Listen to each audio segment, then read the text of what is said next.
우리 하나님 말씀 합독하시겠습니다. 그때 예수께서 성령에게 이끌려 마귀에게 시험을 받으러 광야로 가사 40일 밤낮으로 금식하신 후에 줄이신지라.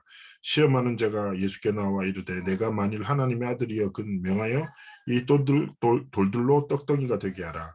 예수께서 대답하여 이르시되 기록되었을 때 사람이 떡으로만 살 것이 아니요 하나님의 입으로부터 나오는 모든 말씀으로 살 것이라 하였느니라 하시니, 이에 마귀가 예수를 거룩한 성으로 데려다가 성전 꼭대기에 세우고 이르되 내가 만일 하나님의 아들이었건 뛰어내리라. 기록되었을 때 그가 너를 위하여 그의 사자들을 명하시리니 그들이 손으로 너를 받들어 발이 돌에 부딪히지 않게 하리로다 하였느니라. 예수께서 이르시되 또 기록되었을 때 주 너의 하나님을 시험하지 말라 하였느니라 하시니, 마귀가 또 그를 데리고 지극히 높은 산으로 가서 천하 만국과 그 영광을 보여 이르되 만일 내게 엎드려 경배하며 이 모든 것을 내게 주리라. 이에 예수께서 말씀하시되 사탄아 물러가라. 기록되었을 때 주 너의 하나님께 경배하고 다만 그를 섬기라 하였느니라. 이에 마귀는 예수를 떠나고 천사들이 나와서 수종드니라. 아멘. 지금 시대는 참 혼란스럽지요. 지금도 이제 교회에서도 계속 코로나 확진자가 나오고 교육자 중에서도 이제 확진자가 나와서 지난주 이제 원단 집회 때 같이 저녁 식사 때 바로 옆에서 식사했어요. 그래서 뭐 저랑 같이 그때 그 교육자 확진된 교육자들 식사했던 분들 전부 다 밀접 접촉자로 저 부천시 보건소에서 문자 받았습니다. 다행히 뭐 당연히 검사했는데 당연히 음성 나오고 뭐 수동 격리로 일상생활은 되지만 대외적인 활동은 하지 말라고 했고, 교회에서도 뭐 중요한 그 대면 사회가 좀 그만한 지침이 내려왔고요. 지금 이런 시대 상황도 중요하지만 우리는 시대 상황도 올바르게 봐야 되겠고 시대의 흐름도 올바르게 이해해야 되겠지만 그 시대의 주관자 되시고 주권자 되신 하나님의 말씀이 우리에게 무엇을 말하는지 정말 깨닫고 올바르게 인도받기를 하나님 원하시죠. 자, 예수님의 공생의 사역의 첫 시작입니다. 이 장면 자체가 너무 유명하잖아요. 그리고 사단이 마귀가 예수님에게 시험을 던지죠. 세 가지 시험을 합니다. 그러나 중요한 것은 무엇일까요? 우리의 삶 역시 시작할 때 하나님이 강단 말씀을 통해서 이 말씀을 주셨다는 것은 마찬가지로 우리의 삶에 가장 중요한 것이 무엇인지 알고 이 시험을 통해서 하나님이 우리가 정말 깨닫기 원하시는 것을 놓치지 말고 그것 붙잡고 흑암을 완전히 깨뜨리는 영적인 승리의 시작을 하기를 원하시는 거죠. 하나님 앞에서 하나님 뭐예요? 이미 승리한 싸움입니다. 2022년도는 한 번도 가보지 못했어요. 그렇지만 하나님의 말씀으로 이미 영적으로 승리한 싸움이에요. 그렇기 때문에 우리 역시 그리스도께서 보이셨던 그 정확한 영적인 사실들을 믿고 붙잡고 하나님 앞에서 같은 시작을 하기 원하신대요. 첫 번째 가장 중요한 것은 무엇입니까? 광야라는 그 황폐한 땅 속에서 하나님은 가장 중요한 결단의 시간을 가지고 가시고 예수님이 40일 동안 기도하셨어요. 무슨 말입니까? 하나님이 맡기신 중요한 사명을 붙잡고 하나님 앞에 생명을 걸고 40일 동안 깊은 기도 속에 있었던 거죠. 이것이 첫 번째 우리의 삶의 결단이 돼야 돼요. 우리가 참 분주하죠. 참 많은 것을 해요. 그러나 분주한 사람의 대표적인 특징이 뭐예요? 바쁜데 정작 해야 될 중요한 것 자체를 놓치고 살아요. 할 일이 너무 많은데 진짜 해야 할 일을 할 수 있는 여유가 없고 힘이 없고 시간이 없다. 사단은 분주함 속에 빠지게 만들어요. 그래서 정작 모든 것에 집중하지만 하나님의 것에 집중할 수 없는 분주함 속에 우리를 계속 빠뜨린다. 우리 역시 2020년도 한 번도 가보지 못할 그 하나님 앞에 여정 붙잡고 이미 하나님이 24 나와 교회와 현장을 변화시켜 보좌의 축복에 대한 언약을 성취하셨죠. 선포하셨잖아요. 그럼 우리는 그 언약을 붙잡고 뭐예요? 하나님 앞에서 40일의 시간. 뭐예요? 집중의 시간. 하나님 앞에서 가지기 원하시다. 그래서 정말 사람에게 가장 중요한 것은 응답이 있냐 없냐가 아니라 영적 상태가 중요하고 그 사람의 삶에 주어진 영적 흐름이 되게 중요해요. 영적 상태와 영적 흐름에 따라 열매들이 계속 맺어지거든요. 그래서 길든 짧든 상관없어요. 하나님 앞에서 결단의 첫 번째 뭐예요? 40일의 집중, 즉 말해서 하나님이 주신 절대 언약의 말씀에 집중하는 시간을 하나님 앞에서 가지기 원하시다. 이것보다 중요한 게 없어요. 사단이 주는 분주함을 딱 벗어나 하나님이 주시는 복음의 집중 속에 들어가서 하나님의 언약, 나의 24, 그리고 뭐예요? 교회의 24, 현장의 24가 하나님 앞에 내가 2022년도 걸어갈 모든 삶의 길이 되고 그 성취를 통해 하나님이 우리의 삶에 진짜 영광 받으시기를 원하시는 겁니다. 그래서 영적 상태와 영적 흐름을 바꾸는 복음에 집중하는 시간. 그리고 두 번째는 무엇입니까? 어떤 결단을 해야 됩니까? 하나님 앞에서 진짜 작은 믿음의 결단으로 무엇입니까? 영적 싸움에 대한 결단이요. 사단은요, 계속 거짓말을 통해서 이간시켜요. 그런데 오늘 세 가지 시험 아닙니까? 첫 번째, 돌을 떡으로 만들어. 니 배고프지 않냐? 니 필요한 거 있지 않냐? 우리의 삶에도 뭐예요? 먹는 것, 즉 물질과 눈에 보이는 것에 완전히 사로잡혀서 살아가도록 사단은 계속 마귀, 이간질을 하고 거짓말을 계속 듭니다.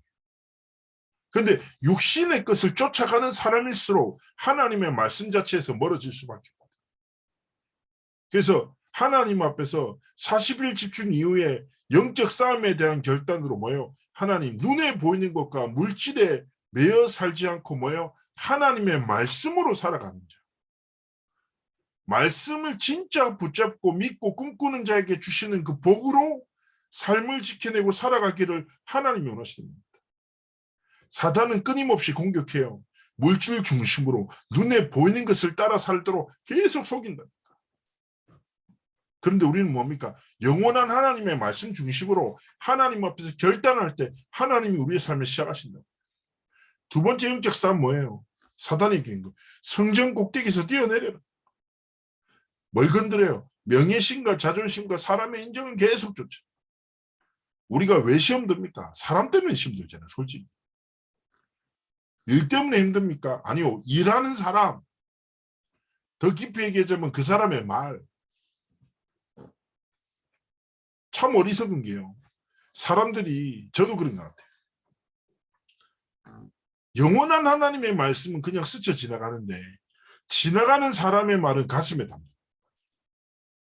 어떻게 이 사람이 나한테 이런 말을 하지? 여기에 딱 꽂혀버려요. 어떻게 하나님이 내게 이런 말씀을 주셨지? 여기 감동하고 살아가는 것이 아니라 어디에 진짜 감동해요?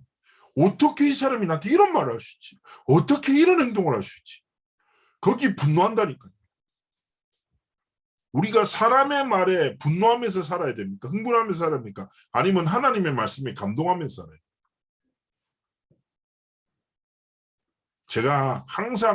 제가 렘넌트를 사역할 때마다 항상 얘기하는 게 사람의 마음은 끝없이 변하잖아요. 우리가 화장실 가기 전과 가고 난 후 마음이 다르다고 하잖아요. 그게 무슨 말이에요? 사람의 마음은 변덕스러워요. 근데 많은 사람들이 사람의 사랑받고자 사람에게 인정받고자 엄청 몸부림치거든요. 저는 렘넌트 항상 생각할 때 그리스도인의 처세에 대해서 이렇게 얘기합니다. 뭐라고 하냐? 야, 하나님의 사람은 사람의 인정과 사람의 사랑을 얻기 위해서 몸부림치고 살아가는 게 아니에요. 하나님의 사랑받고 하나님의 인정받는 것이 삶의 가장 우선순위가 돼요. 하나님의 사랑받는 자, 하나님께 인정받는 자를 하나님이 사람들 앞에서 사랑받게 하시고 인정받게 하시는 것이 바로 그리스도인의 처세고 그리스도인의 인간관계예요. 철저하게 말씀 중심으로 살아가고 내 감정을 쫓아 살아가는 것이 아니라 뭐예요? 하나님 앞에서 진짜 내가 누군지. 사람의 사랑과 사람의 인정을 쫓아서 중요한 것을 선택하는 것이 아니라 뭐예요? 진짜 하나님이 내게 원하시는 것을 분명히 깨닫고 그것 가지고 결단하기 원하시는 거죠. 하나님을 시험케 하면 안 되죠. 당연한 것 아닙니까? 하나님의 자녀들이 하나님의 인정에는 가치의 기준을 두지 않고 사람의 인정을 따라 살아갑니다. 하나님의 자녀들이 하나님의 말씀에는 반응하지 않고 사람의 말에 반응한다. 얼마나 하나님 앞에서 부끄러운 일입니까? 결단하셔야 돼요. 내 삶의 진짜 자존심, 명예는 어디 있습니까? 복음 앞에 있어요. 복음을 지키는 것이 내 명예고 복음을 사랑하는 것이 내 자존심. 하나님의 인정받는 것이 모든 것인 거죠. 우리가 그렇지 않습니까? 양보할 수 있어도 복음은 양보할 수 없잖아요. 속으면 안 돼요. 세 번째 뭐예요? 사단은 끊임없이 모든 것을 줄 테니까 내게 절해라. 지금 시대가 그래요. 모든 것을 줄 테니까 한 가지만 떠나라. 사역을 하다 보면 사단은요, 중독시키는 것도 전략이고, 그죠? 성공도 전략이고, 실패도 전략이고, 상처도 전략이요. 목적이 뭐예요? 그 모든 수단과 방법을 이용해서 결국 한 가지를 떠나 살도록, 즉 뭐예요? 경배의 대상을 바꾸는 거예요. 끊임없이. 지금도 마찬가지예요. 모든 것을 다 줄게, 한 가지만 믿지 말아요. 하나님의 복음만 믿지 못하도록, 하나님께 경배하지 못하도록, 세상과 사람을 믿고 세상의 문화 속에서 살아가도록 끊임없이 속인다. 그때 예수님이 뭐라고 합니까? 오직 하나님께만 경배하라 선포하시잖아요. 그래서 우리가 하나님 앞에 가져야 될 광야의 결단 첫 번째가 뭐라고요? 정말 하나님의 말씀에 40일의 집중 속으로 들어가는 결단. 두 번째가 뭐라고요? 진짜 영적 싸움하시라. 물질 중심이 아니라 말씀 중심으로.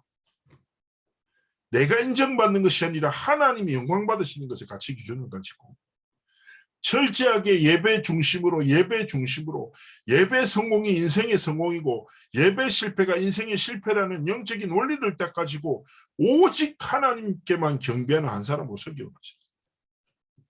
기억하셔야 돼요. 복음 붙잡을 때, 말씀 붙잡을 때, 예배를 회복할 때, 말씀으로 고백할 때 어떤 일이 일어납니까? 모든 흑암과 불신앙은 완전히 떠나가는 거예요. 너무 당연한 원리 아닙니까? 세상의 질서에 사람들이 가지고 있는 상식이 뭐예요? 빛과 어둠은 공존할 수 없다는 거예요. 빛이 말 때 어둠은 떠나간다는 거예요. 이게 뭐예요? 상식이라는 거예요. 영적으로도 마찬가지예요. 생명의 빛 대신 그리스도와 흑암의 권세는 공존할 수 없다니까요. 그리스도의 빛이 임할 때 모든 흑암과 저주는 완전히 떠나가요. 그러면 중요한 게 무엇입니까? 흑암을 떠나가기 위한 싸움이 아니라 흑암의 세력을 완전히 깨뜨리신 그리스도에 집중하는 영적 싸움에서 승리하기 원하시는 거죠. 제 사역을 하는데 한날은 저한테 어떤 렘넌트가 얘기했어요. 렘넌트가 어떤 얘기를 했냐면 목사님 제가 사실은 레즈비언이라고 얘기를 한 거죠. 제가 처음 만났어요. 그 이후로는 여러 아이를 만났는데 너무 놀랬잖아요. 얼마나 놀랬겠어요. 근데 이제 사역자는 어떤 문제를 만나도 당황하면 안 되거든요. 속으로는 심장이 쿵쾅쿵쾅 처음으로 만났으니까 현장에서. 근데 속으로는 엄청 심장 떨리는데 겉으로는 아 그랬구나. 되게 굉장히 나이스하고 쿨한 척이지요. 그러면서 이 아이가 저한테 이런 얘기를 하더라고요. 목사님 그때 존쌤 내가 진짜 울면서 기도했다. 왜 내가 이러냐. 흑암도 꺾고 모든 걸 대봤는데 안 되더란 말이야. 자기는 남자를 보면 징그럽대. 근데 여자를 보면 너무 좋다는 거야. 왜 그전에는 쉽게 생각했는데 이 아이가 그런 고민들을 막 꺼내니까 되게 마음 아프더라고요. 마음대로 되는 게 아니잖아요. 그렇지 않아요? 그래가지고 이 친구가 저한테 와서 막 도와달라는 거예요. 그걸 제가 얘기했어요. 이렇게 얘기했어요. 뭐냐면 나도 어떻게 살길지 모르겠고 그러면 성경에서 동성애는 죄라고 한다. 동성애하는 놈들 돌로 쳐 죽이는데 니는 어떻게 하면 좋겠나. 이게 복음입니까? 저는 그렇게 생각합니다. 창세기 3장의 뿌리에서 내려진 문제. 성공을 향해 쫓아가는 거나 어떤 다른 문제에 중독된 거나 윤리적 기준에서는 이 문제가 더 좋다 나쁘다 할 수 있지만 영적인 뿌리는 똑같다고 생각해요.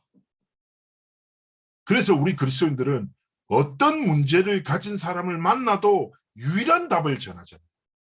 그렇지 않습니까? 그래서 제가 그 친구한테 그렇게 얘기했어요. 앞으로 기억해. 어쩌면 이 문제가 네 삶에 오랫동안 지속될 수도 있어.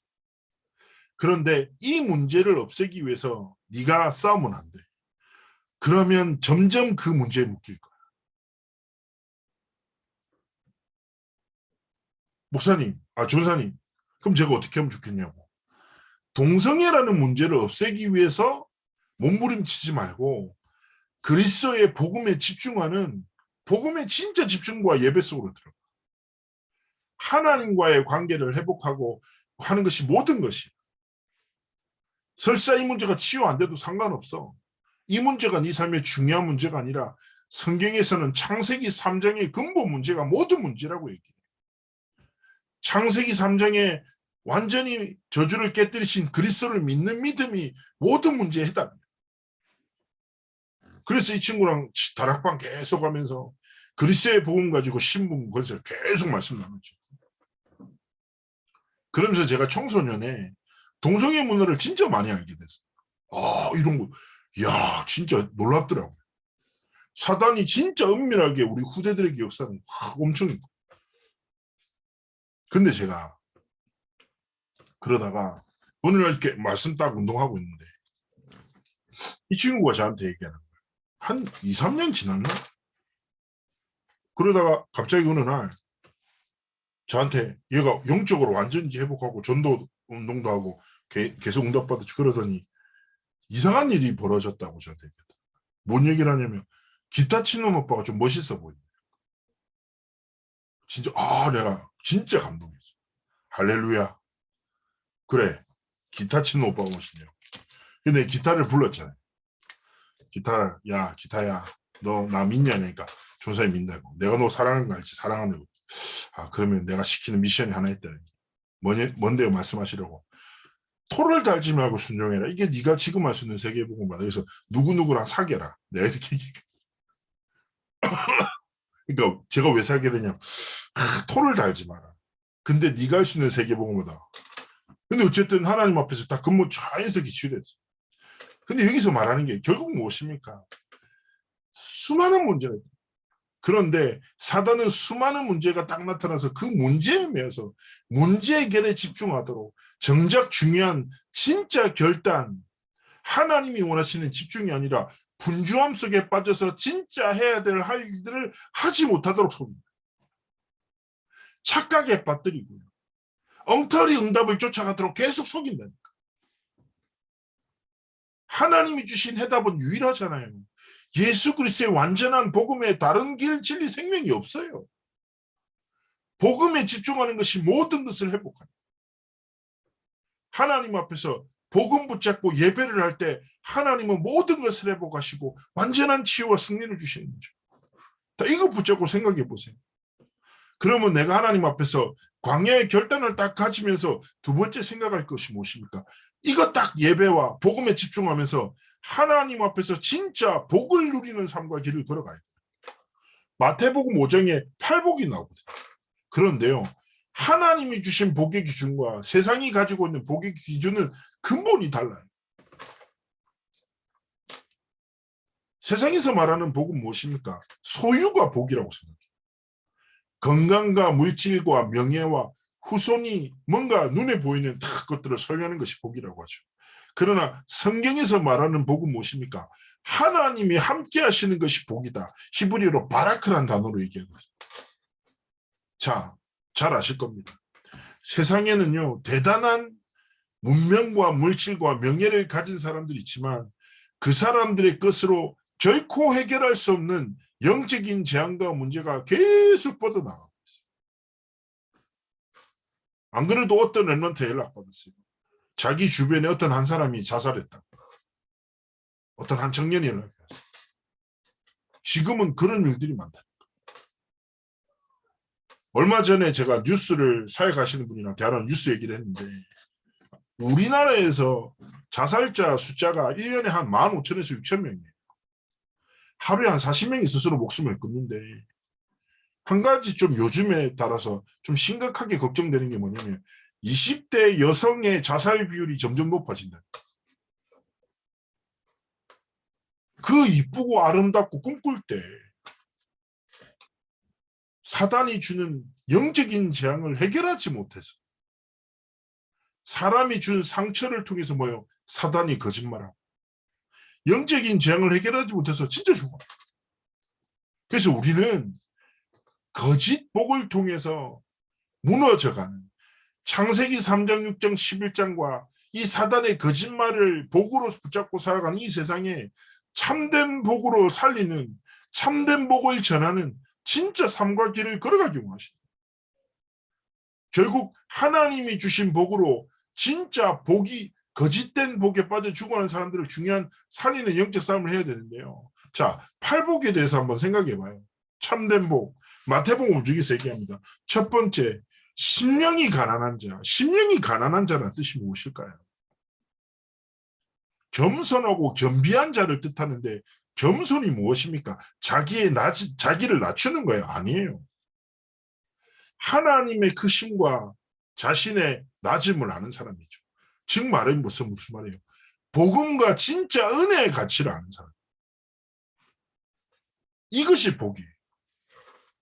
자기가 가진 것이 무엇이건 그것을 믿지 않고 뭐요? 하나님이 주신 복음과 그 은혜가 모든 것임을 알고 그 은혜를 날마다 가난한 마음으로 구하는 자. 심령에 하나님이 베푸시는 그 말씀의 은혜가 모든 것이 있음을 진짜 가치를 아는 자. 이게 뭐예요? 심령이 가난한 자. 진짜 복음 사랑하시죠? 저는 제가 한 번씩 말씀드리잖아요. 어느 성공한 크리스천의 고백, 내게 가장 두려운 일. 내게 가장 두려운 일은 누군가 내 재산을 빼앗아가거나 누군가 내 명예를 빼앗아가거나 누군가 내 건강을 빼앗아가는 것이 아니다. 이 모든 것을 허락하신 하나님의 은혜가 더 이상 내 삶에 머물지 않는 것이 내게 가장 두려웁니다. 저는 글을 읽으면서 되게 동의했거든요. 우리의 삶에 심령의 가난한 뭐예요? 은혜와 복음의 가치를 알고 나는 연약하나 하나님이 전능하시기에 하나님의 전능하심을 날마다 구할 때 천국을 차지하는 하나님의 은혜를 주시고 애통하는 자는 무엇입니까? 회개하는 자예요. 회개가 무엇입니까? 하나님 내 잘못했습니다. 다시는 안 그럴게요. 아니에요. 회개라는 단어에 헬라어로는 메타노니아라는 단어를 써요. 즉시 돌아서다라는 뜻이 있어요. 우리가 삶을 살아가다 보면 분주함에 빠져서 하나님이 주신 언약의 방향을 상실할 때 있잖아요. 회개가 뭐냐? 하나님 내 다시는 안 그럴게가 아니라 언약의 길로 237 치유 서밋의 길로 내 삶의 방향을 즉시 돌이키는 거. 이게 뭐예요? 애통한 자라는 거. 방향을 잃지 않는 거. 하나님이 주신 언약을 잊지 않고 철저하게 말씀 중심으로 살아가는 자가 뭐예요? 애통한 자. 이 사람 뭐예요? 위로를 받을 것이다. 온유한 자는 무엇입니까? 땅을 차지하는데 온유한 자란 단어의 뜻이 뭘까요? 복종하는 자라는 뜻이에요. 무엇에 복종합니까? 하나님의 언약의 말씀에 복종하고 순종하는 자죠. 많은 사람들이 말씀을 받지만 뭐랑 딱 갭을 느끼죠? 현실이죠. 말씀을 딱 받으면 자신의 현실과 자신의 상태와 반드시 갭을 느껴요. 그러다 보면 대부분 사람들이 익숙함에 빠져서 무엇을 믿을까요? 하나님의 말씀의 완전함을 보다는 내 현실의 불완전함, 내 자신의 연약함을 믿고 거기 딱 갇혀. 온유한 자는 착한 사람이 아닙니다.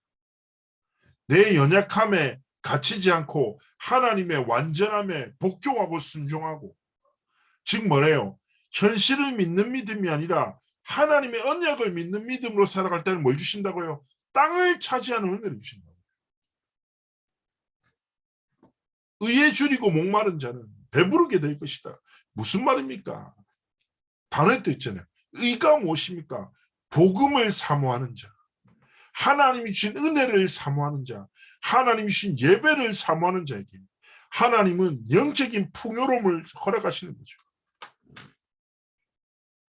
하나님 앞에서 정말 복음과 은혜를 사모함으로 의에 줄인 자, 긍휼히 여긴 자는 무엇입니까? 사람을 살리는 영적인 의사를 말합니다. 긍휼이라는 단어에는 근본에는 무엇입니까? 하나님의 마음이 있어요. 하나님의 마음으로 뭐요? 남을 섬기고 베푸는. 내 인격이 아니라 현장과 시대를 향한 하나님의 마음으로. 초대교회가 왜 떡을 떼고 어려운 사람들을 돕고 섬겼습니까? 인격이 아니에요. 하나님의 마음. 긍휼하는 하나님의 마음. 하나님의 마음으로 뭐요? 남을 돕고 섬기고 사람을 살린 자에게 하나님은 그의 삶을 긍휼히 여기신다. 하나님은 더 큰 사랑으로 우리의 삶의 길을 이끄신다는 것이죠. 그리고 다음이 무엇입니까? 복의 기준이 마음이 청결한 자라는 뜻은 뭐냐? 마음이 청결한 자는 하나님을 볼 것이다. 마음이 청결한 것은 아주 간단하게 뭐냐? 오직의 답을 가져. 오직의 결론을 내리자. 다른 것이 아니라 오직 하나님의 복음. 오직 하나님의 나라. 오직 예수 그리스도. 오직 성령의 충만함을 가슴에 담는 자에게 하나님은 하나님을 보는 하나님의 뜻과 계획을 이루는 삶으로 이끄시는 거죠. 화평케 하는 자에게는 복이 있는데 하나님의 아들로 인정을 받는다. 화평케가 무엇입니까? 전도자입니다. 진짜 화평케 되어진 응답이 뭐냐? 성경 사전에는 평화를 추구하는 자가 있는데 참된 평화가 화평함이 어디 있습니까? 그리스도의 복음을 통해서 하나님과의 관계가 회복될 때 참된 화평과 평화가 있는 거죠. 즉 말해서 현장에 70인 제자 운동하는 전도자를 뭐라고 합니까? 화평케 하는 자예요. 하나님은 그 사람을 뭐요? 하나님의 아들로 인정받게 하신다. 의를 위하여 핍박받는 자 무엇입니까? 공의를 이루는 자 무엇입니까? 내 이익을 따라 내 인정을 쫓아 살린 것이 아니라 하나님의 복음의 유익과 하나님의 나라의 영광을 위해서 삶을 드리는 자에게 하나님 뭐요? 천국을 차지하는 응답을 주신다는 거죠. 하나님 앞에서 정말 믿음으로 그렇습니다. 하나님. 나는 하나님 앞에서 정말 광야의 결단으로 시작하고 정확한 하나님의 말씀을 붙잡고 예배 중심으로 살아갈 것이며 진짜 복이 무엇인지를 알고 심령이 가난한 자로 애통하는 자로 온유한 자로 의에 줄이고 목마른 자로 긍휼히 여기는 자로 마음이 청결한 자로 화평케 하는 자로 의를 위하여 핍박받는 자로 현장에 하나님 앞에 서겠습니다. 이것이 뭐라고요? 복이다. 하나님이 주신 복이다. 복음의 가치를 알고 하나님 앞에 말씀의 방향에 돌이키며 하나님의 말씀에 순종하고 복종하며 하나님의 은혜와 복음을 사랑하고 사모하고 사람을 살리는 자요. 하나님의 마음을 가진 자요. 전도자요. 하나님 앞에 공의를 이루는 자로 우리의 삶이 살아가는 것이 진짜 복이죠. 결국 무엇입니까? 보좌의 축복을 누리는 나의 24, 현장 24, 교회 24의 응답을 누리는 자가 무엇입니까? 진짜 복된 자입니다. 하나님 앞에서 이번 한 주간 우리가 2022년도 시작하잖아요. 원단 말씀도 다시 한번 들어보시고 녹취록도 딱 보시고 그러면서 정말 40일의 집중 말씀의 집중성으로 딱 들어가시고 그리고 어쩌면 우리도 틀린 복의 기준으로 세상의 복의 기준을 쫓아 살아갈 수 있습니다. 그러나 하나님 앞에 참된 복이 무엇인지 우리가 아니까 하나님 참된 복을 내 삶에 허락하셔서 팔복의 축복을 누리며 하나님 앞에 정말 보좌의 축복을 누리는 증인으로 내 삶이 온전히 드려지게 해달라고 기도하면서 승리하는 삶과 길을 걸어가시기를 주의 이름으로 축복합니다. 제가 한번 기도하겠습니다. 살아서 역사하신 하나님께 감사를 드리며 한 주간 하나님 앞에 우리의 삶의 시작이 가장 중요한 결단의 시작이 되어지는 응답을 다하시고 하나님 철저하게 말씀 중심 예배 중심으로 살아가는 우리의 삶이 되게 하시고 참된 복이 무엇인지 깨닫고 그 복을 누리며 하나님이 예수 그리스도를 통해서 팔복의 기준을 주셨는데 이 기준이 우리의 삶의 여정이 되어지는 은혜와 축복을 다하여 주시고 이 복을 가지고 현장에 하나님이 원하시는 70인 제자를 세우며 현장에 하나님 맡기신 교구 성도들에게 하나님의 은혜를 전하는 증인으로 전도자로 우리 귀한 구획장 권장님의 삶이 하나님께 온전히 드려지도록 함께 하시고 축복하여 주옵소서. 감사드리며 살아계신 주 예수 그리스도의 이름으로 기도합나이다. 아멘.